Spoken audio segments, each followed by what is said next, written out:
Few severe thunderstorms possible in the panhandle of Texas this evening with a risk of big hail. Otherwise, well, let's track the status of our little cool down before warmer weather returns this week across Texas. We're going to tell you about in this Monday edition of the Texas Weather Roundup.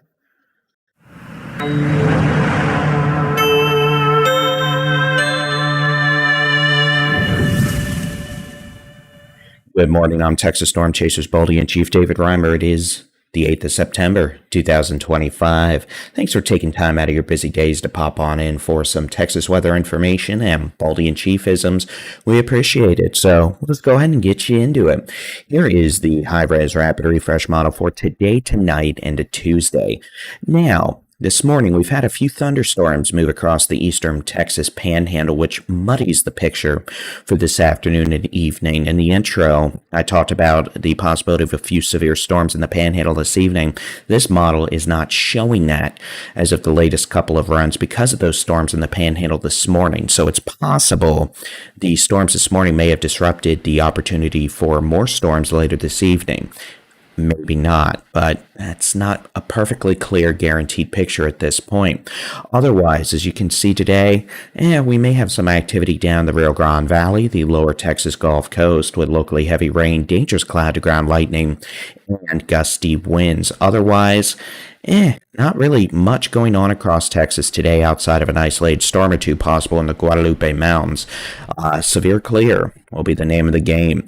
Going into Tuesday, maybe a bit of fog in the hill country, the northern Edwards Plateau where we had rain over the weekend.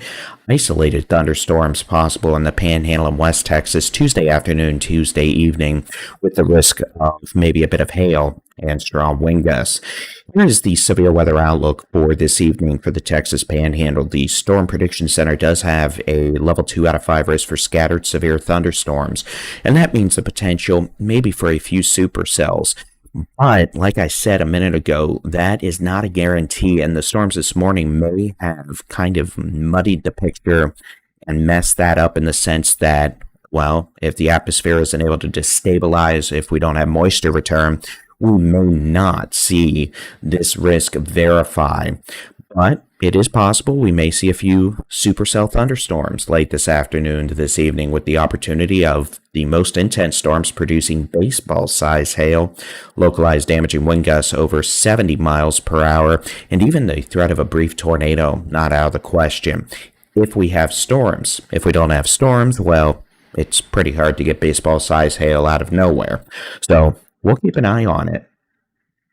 Wildfire outlook the next few days from the Texas A&M Forest Service. We do have low to moderate fire danger possible across the state of Texas. The upper air pattern, well, if the upper air pattern involves a tropical weather outlook, I guess we'd be quiet because there's nothing.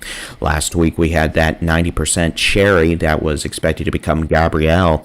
Well, Mother Nature had a different plan. Dry air got into it and the system evaporated. So that's gone, and here we are approaching the peak of the Atlantic hurricane season and not a thing in sight. So, hey, you know what? That's pretty nice, right? And we'll take it as long as we can take it, and hey, if we can make that through November and December, that's a pretty good way to have a season, right? We'll see. Here is the upper air pattern over the next week from the European weather model. We're looking at 500 millibars and geopotential height anomalies. This is an easier way for us to show you where we have areas of higher pressure, heat domes, in the case of summer usually, or areas of lower pressure and, well, the potential for some cooler air and storm systems. You can see today and tomorrow we're generally still dealing with the effects of last week's trough across the eastern United States that brought that cool front, weak northwesterly flow. By Wednesday, Thursday, Friday, and Saturday, we're going to generally have some height rises. That's going to allow us to become less active, drier, and warm back up a bit. Heading into the weekend early next week, you can see that starts to break down again, and we may start to switch back into a slightly more active pattern, perhaps. But you know what? It's also entirely possible we stay relatively inactive with the storm systems being pushed to our north, like we'd see in the summer usually. And if that occurs, well, we're not going to have too much going on. So In all likelihood, we're about to enter a less active pattern with temperatures near or above seasonal averages and lower precipitation chances. And I guess since I led into that, we'll just go and show you that now. Here's the Climate Prediction Center outlook the 13th through 17th of September. Above average temperatures across the center third of the United States, including Texas, out to the west coast, a bit cooler across the eastern United States. Precipitation outlook, and you can see slightly above average to near average Rio Grande Valley, deep south Texas, the Big Bend, Permian Basin, borderland of far west Texas, and then northeastern third of Texas, maybe a bit drier. We'll see, right? Here's today's high temperature forecast. It's going to be mostly in the mid to upper 80s with the less hot weather across the Arklatex, 82 Texarkana, about 85 DFW, 87, 88 in Houston. We're looking at 92 in Austin, 92 in San Antonio, 91 in Austin, 94 in El Paso, 86 in Amarillo, 87 in Lubbock, about 88 in Midland. We're looking at 90 to 92 in McAllen, about 91 in Corpus Christi. Tomorrow, things start to warm back up. More 90s in the picture. We're looking at 97 in Pecos, 95 in El Paso, about 93 in Lubbock, 91 in Amarillo. So the 90s are back. 88 in DFW, 83 in Tyler. We're looking at about 94 in Austin, San Antonio, 90 in Houston, 92 in McAllen, 97 in Laredo. Warming trend continues on Wednesday, and we're mostly back into the upper 80s to mid 90s, a couple of upper 90s in South Texas, maybe into the big country as well.